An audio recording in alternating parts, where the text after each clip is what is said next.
We'll guide you through how to move from Monday to Asana. Quick disclaimer, you need to follow this step-by-step guide carefully, because skipping a single step will affect your final result. If this guide helpful, don't forget to like and subscribe. First, don't forget to comment if you still need our help or want to ask something, and we will reach you as soon as possible. Second, open Google Chrome on your computer and go to the Asana website.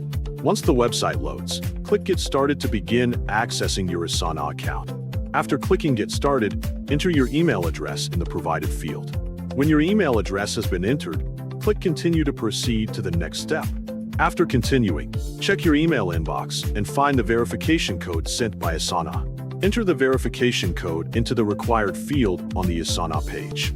Once the verification code has been entered, click Verify to complete the verification process and access your account. After successfully signing in, open the project where you want to import data. When the project page appears, click the Project drop-down menu to access additional project options. From the available options, select Import to begin the data import process.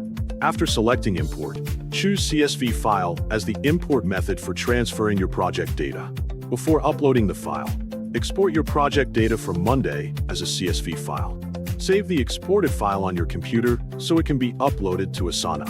After the CSV file has been prepared, upload the CSV file to Asana through the Import section. Once the file has been uploaded, review the imported data and map the imported columns to the correct Asana fields. Match each CSV column with the appropriate task fields, such as task names, descriptions, due dates, or other project information. After completing the field mapping, review the imported project data to make sure all information is organized correctly. Check the tasks, details, and other imported data before continuing with the import process. Once everything has been reviewed and confirmed, the migration process is finished.